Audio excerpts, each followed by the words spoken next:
Sayyid dan Habib merupakan dua entitas berbeda. Sayyid dari Hijaz, sementara Habib dari Yaman Hadrami. Berikut penjelasan ilmiah terkait kronologi, momen dan tujuan mereka ke bumi Nusantara. Takbir! Takbir!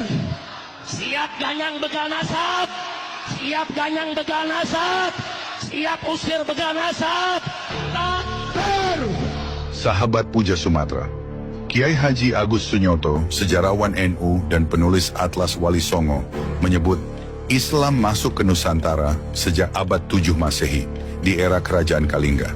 Namun sifatnya masih individual atau lewat para pedagang, belum bersifat komunal atau masif dan sistematis. Pada abad 9 hingga 10 Masehi, para penyebar Islam dari Persia sudah mengawali masuk ke Nusantara. Mereka dikenal keluarga Lor yang membangun pemukiman di Jawa bernama Pemukiman Loram atau Loran. Di antara tokohnya bernama Fatimah binti Maimun hingga Syekh Subakir. Pada abad 14 Masehi, para pemuka Islam dari Iran, Maroko, dan Uzbekistan yang leluhurnya berasal dari Hijaz sudah berdatangan ke Nusantara dalam rangka persebaran Islam. Mereka adalah keluarga Sayyidina Hasan dan Sayyidina Husain yang menyebar ke berbagai wilayah. Mereka adalah Sayyid Al-Kazimi Al-Husaini dan Al-Jilani Al-Hasani yang datang ke Nusantara. Para Sayyid Hijaz ini datang ke Nusantara membawa sikap ramah berbasis kearifan lokal. Di antara tokoh-tokohnya bernama Sayyid Maulana Malik Ibrahim, Sayyid Datuk Kahfi, Sayyid Jumadil Kubro, hingga Sayyid Hasanuddin Quro. Mereka menanggalkan budaya asal untuk berasimilasi dan berakulturasi dengan warga Nusantara. Mereka masuk ke lingkungan keluarga para raja dengan misi memperbesar persebaran Islam. Misi mereka secara lebih masif kelak dilanjutkan Majelis Wali Songo pada abad 15 Masehi. Dari proses asimilasi itu, kelak lahir rumpun Sadah Al-Jawi, keturunan Sayyid Hijaz di Nusantara. Sejak abad 15 Masehi ini, Islam sudah sangat besar di Nusantara. Banyak Sadah Al-Jawi yang jadi pemuka Islam, khususnya dari lingkungan kerajaan atau kesultanan. Para Sadah Al-Jawi ini menjadikan ajaran Islam memiliki wajah yang khas Nusantara. Ajaran Islam berbasis keramah tamahan dan kearifan lokal Nusantara. Kiai Haji Agus Sunyoto menjelaskan, para Sayyid Hijaz dari Makkah Madinah datang ke Nusantara secara bergelombang-gelombang. Pada gelombang kedatangan Sayyid Hijaz berikutnya, Nusantara sudah terdapat banyak Sadah Al-Jawi.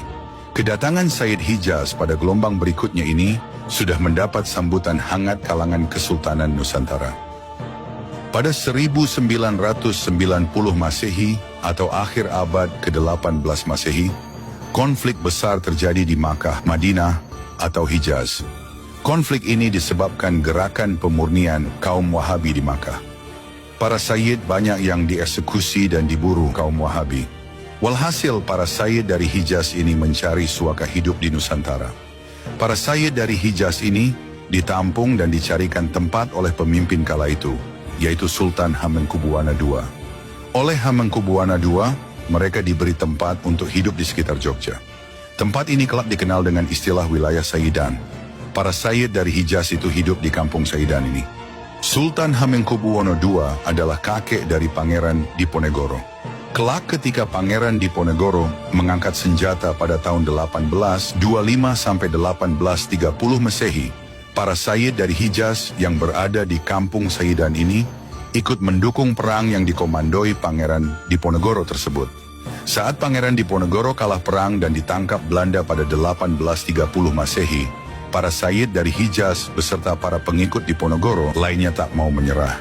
Mereka melarikan diri dan menyebar ke berbagai daerah. Mereka tetap menyimpan bara perlawanan pada para penjajah, sekaligus mendakwahkan Islam di daerah persembunyian. Karena kuatnya pengaruh Sayyid pada zaman itu, sehingga seluruh keluarga Sayyid terus diburu dan dibunuh, sehingga saat itu banyak para Sayyid yang menghilangkan gelar Sayyid.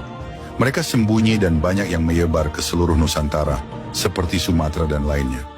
Perlawanan rakyat dan para pejuang terus terjadi, dan diakui oleh sejarah bahwa titik perlawanan terhebat rakyat ada di Jawa Timur, Palembang, Aceh, dan Kalimantan. Sehingga Belanda merasa beberapa titik ini harus dijinakan. Sahabat Puja Sumatera, Kiai Haji Agus Sunyoto menjelaskan, pada tahun 1832 Masehi, 2 tahun setelah Perang Diponegoro padam, penjajah Belanda mendatangkan orang Arab dari Yaman ke Nusantara. Inilah pertama kali Arab Yaman berada di Nusantara. Orang Arab Yaman datang ke Nusantara saat Islam sudah besar. Belanda mengincar orang Yaman karena negara mereka mengalami konflik perang saudara dan didorong faktor kemiskinan. Dan Belanda meyakini orang Yaman mampu menandingi para Said yang telah lama berada di Nusantara. Negeri Hadramaut pada akhir abad ke-19 itu mengalami perang saudara antara Al-Kuwaiti dan Al-Khatiri. Mereka memperebutkan kekuasaan di Hadramaut. Bahkan kekayaan Hadramaut tahun 1930 hanya dapat memenuhi kebutuhan 1/4 penduduknya. Padahal penting dicatat, pada tahun itu 20-30% penduduk Hadramaut tinggal di berbagai negara lautan India. Para Habib dari Yaman ini tidak mengalami ikut perang terhadap Belanda, sebab mereka didatangkan langsung oleh Belanda sendiri.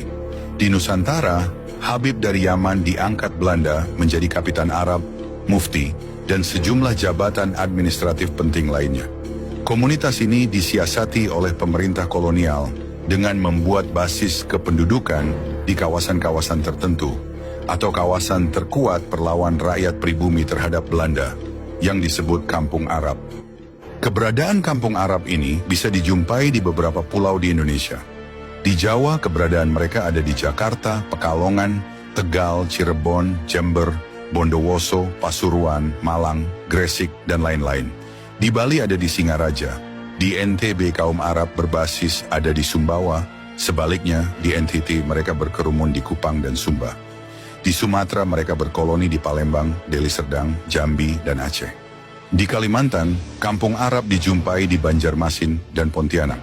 Di Madura, mereka ada di Bangkalan dan Sumeneb. Di Sulawesi, mereka ada di Palu, Makassar, Gorontalo, Donggala, dan Manado. Di kawasan Maluku, keberadaan komunitas Arab ada di Ambon, Ternate, dan Banda Neira. Beberapa Sada Alawiyin generasi awal oleh kolonial dimasukkan atau ditempatkan untuk melanjutkan kerajaan atau kesultanan, seperti Kesultanan Pontianak, Siak Sri Indrapura, Sambas, Pelalawan, Riau Lingga, dan sebagainya.